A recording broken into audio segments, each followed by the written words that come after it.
Salut à tous, c'est Axel de testmobile.fr. Je suis au CES 2015 sur le stand de LG qui nous présente son G-Flex 2.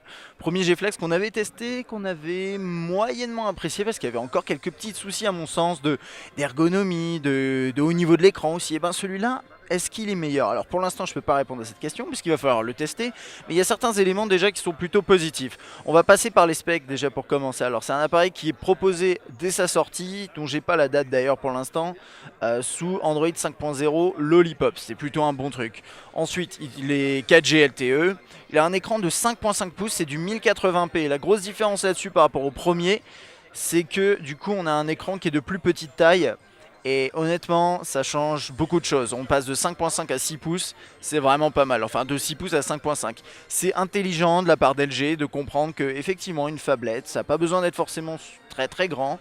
5.5 pouces, c'est un bon format à mon sens pour une phablette de ce type-là.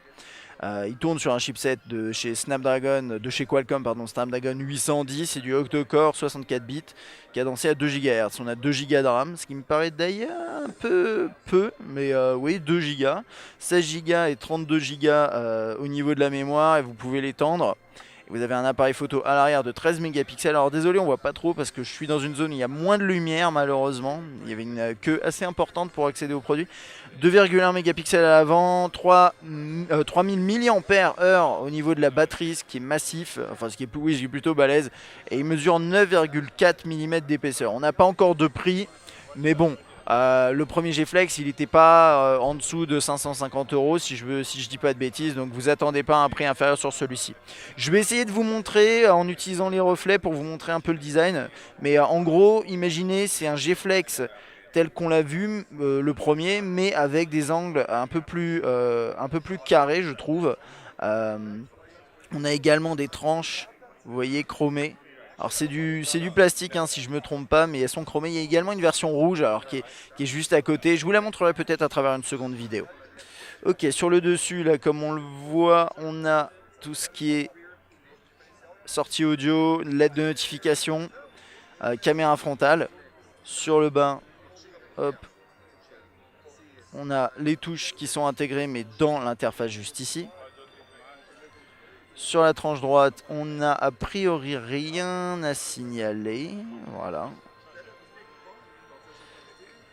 Sur le haut, on a le jack 3.5 mm qui est... Non, on n'a pas le jack il est en dessous. Voilà, le jack il est juste ici. Désolé, vous voyez rien, mais bon, c'est un jack, hein, vous savez à quoi ça ressemble.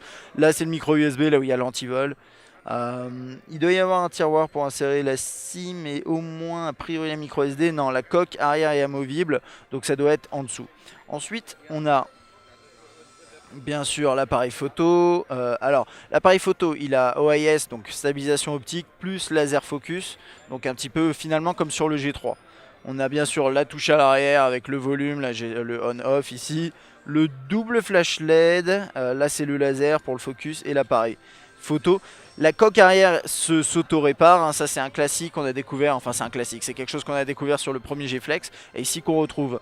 Contrairement au premier G-Flex, la coque se répare apparemment en quelques secondes et pas quelques minutes. Alors ça faudra tester et on le fera. Là je vais pas commencer à griffer l'appareil sinon je vais me faire taper dessus. Et donc on va passer dans l'interface. Il y a une première fonctionnalité, si j'arrive à vous la montrer, voilà. Qui s'appelle Glance Screen, Glance quelque chose. C'est comme, en gros, c'est comme ce genre de fonction qu'on avait par exemple chez Samsung ou qu'on a sur la gamme de produits Lumia. Et ça, c'est plutôt sympa. Donc, vous pouvez faire comme ça. Si j'arrive à y accéder, c'est marrant parce que c'est un peu aléatoire. Là, par là, par là. J'ai réussi à le faire une première fois, mais j'arrive pas une seconde. C'est pas grave. Faut pas oublier que c'est potentiellement un peu des protos aussi. Et double tap qui fonctionne. Vous accédez à l'interface comme ça. Et donc c'est vrai que 5.5 pouces, c'est clair et net, c'est beaucoup plus confortable à prendre en main de cette façon-là, plutôt qu'un 6 pouces. Et après, bah, on a du Lollipop à la sauce LG. Et ça, c'est plutôt intéressant. C'est quelque chose qu'on ne savait pas encore vraiment à quoi ça ressemblait. Maintenant, ça ressemble, d'après ce que je vois, pas mal à c'est la surcouche LG telle qu'on l'a découvert sur le G3. Donc, on va juste regarder le numéro de la version pour ne pas me tromper. Toc, toc, toc, toc, toc, software. Voilà, on est en 5.0.1. Je sais pas si vous voyez là avec la luminosité. L'écran est plutôt beau.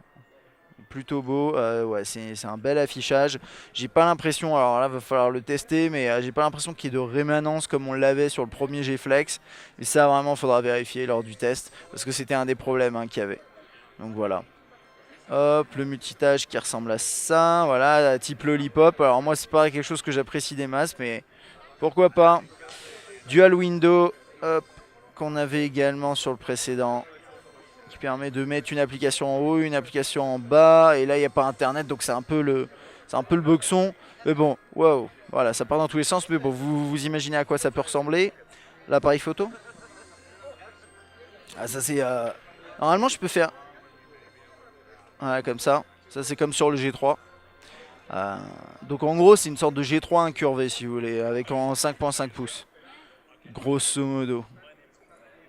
Prendre une petite photo pour voir. Photo très rapide à capturer. Là on est dans des conditions difficiles. J'ai l'impression... Oh, ok. J'ai l'impression que c'est pas mal. J'ai l'impression que c'est pas mal. Vous voyez, on voit bien... les conditions sont compliquées, tout est bien net. Donc à tester. À tester, mais ça semble pas inintéressant. Voilà. Quoi d'autre? Bon, le web, ça va être compliqué de regarder. Le menu principal, il ressemble à ça. Enfin, menu des applications. Tout ce qui est galerie, ok. On va regarder peut-être le clavier vite fait. Ouais, non, je vais aller dans les messages, c'est mieux. Pour le calendrier qui ressemble à ça, hein, donc. Hop. Je vais baisser un tout petit peu la luminosité ici pour que ce soit plus agréable pour vous, peut-être. Voilà. Alors là, on est en coréen, c'est top. Je sais plus où est-ce qu'on peut le changer. Je pense qu'on peut le changer là-haut. C'est le LG Keyboard. Et là, il est en coréen de base. Faudrait que j'aille le changer dans la langue. Là, je sais pas si j'ai vraiment envie de faire ça maintenant. Ouais, ça va être ici probablement. Voilà. Donc après, bon, vous voyez, vous avez bien sûr toutes les langues. Ça, c'est normal. Et hop. Je devrais le voir là. Normalement, il va s'afficher en QWERTY. Voilà. Donc ça ressemble à ça. Et a priori, la rotation n'est pas activée. Alors d'ailleurs, vous avez ce menu-là. Hein. Le classique de tiroir des notifications. Et avec les contacts, enfin les accès rapides ici. Est-ce qu'on l'a à deux doigts également? Non. Est-ce qu'on n'a pas un deuxième en fait? Ça c'est marrant. On n'a que celui-là. On n'en a pas un deuxième sur le côté avec plus d'options. Et je pense que voilà, on peut faire défiler ça. Donc ça revient à peu près au même. C'est un produit qui a l'air intéressant. C'est un produit qui a un bel écran. Le côté incurvé va gêner entre guillemets un petit peu moins. Parce que pour moi sur le premier G-Flex, c'était plutôt... un point négatif en fait, l'aspect courbé. Là, peut-être que ça ira, faut tester de le mettre dans sa poche aussi, c'est ça la problématique. On a un bel écran, en tout cas il a l'air bien, vu d'ici. Il faudra vraiment tester ça en profondeur lors du test du produit. Une interface que moi j'avais appréciée sur le G3 avec la sous Lollipop, donc c'est plutôt sympa. Un appareil photo qui a l'air bon, une autonomie qui devrait être pas mauvaise également.